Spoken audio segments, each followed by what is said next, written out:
Friends, welcome back to our channel. I am Poonam Chaudhary और आज के इस वीडियो में हम पढ़ने वाले हैं पार्चुरेशन के बारे में। पार्चुरेशन क्या होता है? पार्चुरेशन को हम चाइल्ड बर्थ, लेबर और डिलीवरी भी कहते हैं। At the end of 9th month of gestation period, जो पूरा जेस्टेशन पीरियड चलता है, मीन्स जब हमारा एम्ब्रियो डेवलप्ड होता है, एम्ब्रियोनिक डेवलपमेंट होता है और उसके बाद वो एक फुल्ली ग्रोन फीटस में कन्वर्ट हो जाता है, जिसमें कि 9 मंथ्स का टाइम लगता है। तो उस 9 मंथ्स के कंप्लीट होने के बाद क्या होता है? Baby is expelled out from the mother's body, is called parturition. तो पूरा का पूरा जब जेस्टेशन पीरियड कंप्लीट हो जाता है 9 मंथ्स, तो जो बेबी होता है वो मदर के बॉडी से एक्सपेल्ड आउट कर दिया जाता है। उस प्रोसेस को ही हम कहते हैं पार्चुरेशन। अब at the end of 9th month क्या होता है? जो बेबी होता है मदर के वुम में, जो फुल्ली ग्रोन फीटस होता है, वो फीटस और प्लासेंटा ये दोनों मिलकर ही सिग्नल स्टार्ट करते हैं, इंड्यूस करते हैं पार्चुरेशन का। ओके, सो वो जो 9th मंथ कंप्लीट होता है, तो जो बेबी होता है वो स्टार्ट करता है रिलीजिंग एंड्रोजन, टेस्टोस्टेरॉन। ठीक है, बेबी जो अंदर होता है वुम के, वो टेस्टोस्टेरॉन हार्मोन सिक्रीट करना स्टार्ट करता है और वो टेस्टोस्टेरॉन एड्रिनल ग्लैंड से सिक्रीट किया जाता है बेबी के। ये टेस्टोस्टेरॉन पहुंचता है प्लासेंटा के पास। प्लासेंटा इस टेस्टोस्टेरॉन को कन्वर्ट कर देता है एस्ट्रोजन में। ओके, सो प्लासेंटा क्या करता है? इस टेस्टोस्टेरॉन को एस्ट्रोजन में कन्वर्ट कर देता है। अब इस एस्ट्रोजन का क्या काम है? ये एस्ट्रोजन जाता है और जो प्रोजेस्टेरॉन का लेवल है उसको डिक्रीज कर देता है।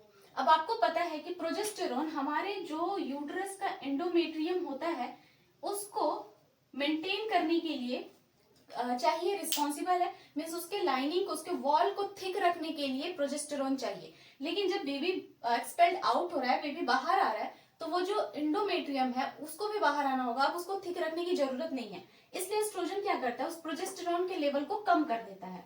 और उसके बाद ये एस्ट्रोजन एक और काम करता है कि ये हमारे इस यूट्रस के एंडोमेट्रियम के ऊपर बहुत सारे रिसेप्टर्स लगे होते हैं ऑक्सीटोसिन के लिए। ठीक है, ऑक्सीटोसिन एक हार्मोन है जो मदर के पोस्टीरियर पिट्यूटरी से रिलीज किया जाता है और उसका रिसेप्टर होता है आपके इंडोमेट्रियम के ऊपर। तो ये एस्ट्रोजन इस रिसेप्टर्स के नंबर को और ज्यादा बढ़ा देता है ताकि ज्यादा से ज्यादा ऑक्सीटोसिन आकर इस पर अटैच्ड हो सके। उसके बाद जो ऑक्सीटोसिन होता है ये क्या करता है? इंडोमेट्रियम को कॉन्ट्रैक्ट करवाना स्टार्ट कर देता है। ऑक्सीटोसिन का काम है कि ये इंडोमेट्रियम के रिसेप्टर पर आकर जुड़ता है और इंडोमेट्रियम को कॉन्ट्रैक्ट करवाना स्टार्ट कर देता है। इंडोमेट्रियम का जो यूट्रस का जो मायोमेट्रियम होता है, मायोमेट्रियम बना होता है सिंगल यूनिट स्मूथ मसल का, और ये इकट्ठे कॉन्ट्रैक्ट करते हैं एक साथ, और जिससे कि बेबी पुल्ड आउट हो जाता है, पुश्ड आउट हो जाता है। तो उसके बाद क्या होता है कि ये जो रिसेप्टर्स लगे होते हैं इंडोमेट्रियम पर, इस पे ऑक्सीटोसिन आकर जुड़ते हैं और कॉन्ट्रैक्शन स्टार्ट करवाते हैं। और उसके बाद क्या होता है कि एमनियन ब्रेक्स हो जाता है। बेबी जिस कैविटी के अंदर होता है, जिस सैक के अंदर होता है, उसको बोलते हैं एमनियोटिक कैविटी। और एमनियोटिक कैविटी के अंदर भरा होता है एमनियन फ्लूइड या एमनियोटिक फ्लूइड। तो वो एमनियोटिक फ्लूइड क्या होता है? ब्रेक होता है और बाहर आ जाता है into the cervix, birth canal. ठीक है, और इस प्रोसेस को हम कहते हैं the breaking of the waters. उसके बाद सर्विक्स जो होता है वो स्ट्रेच होना स्टार्ट हो जाता है।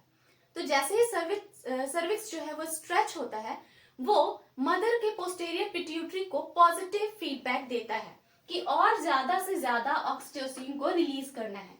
जितना ज्यादा ऑक्सीटोसिन आएगा उतना ज्यादा जो इंडोमेट्रियम, जो वॉल है आपके इंडोमेट्रियम, वो कॉन्ट्रैक्ट करेंगे। जितना कॉन्ट्रैक्शन होगा उतना ज्यादा पॉजिटिव फीडबैक जाएगा पिट्यूटरी को कि और ज्यादा ऑक्सीटोसिन रिलीज करना है। फिर और ज्यादा ऑक्सीटोसिन आएंगे तो और ज्यादा कॉन्ट्रैक्शन, जितना ज्यादा कॉन्ट्रैक्शन उतना ज्यादा ऑक्सीटोसिन रिलीज होगा, और जितना ज्यादा ऑक्सीटोसिन रिलीज होगा उतना ज्यादा कॉन्ट्रैक्शन होगा। तो इस तरह करते करते ये कॉन्ट्रैक्शन तब तक चलेगा जब तक कि baby is pushed towards the birth canal, जब तक कि ये बेबी जो है पूरा का पूरा मदर की बॉडी से पुश्ड आउट न कर दिया जाए। So more oxytocin causes more contraction and baby is pushed towards birth canal. Okay, this process is continued till baby is pushed out from the mother's body.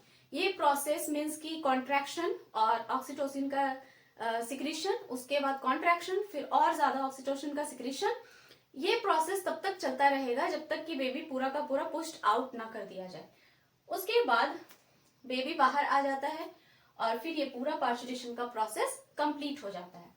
So the the average duration of the labour pain in woman during first delivery, जब first delivery होती है तो जो woman का average duration होता है pen का वो होता है 10 to 14 hours. After first delivery the subsequent deliveries में रेंजेस फ्रॉम 1 to 8 आवर्स।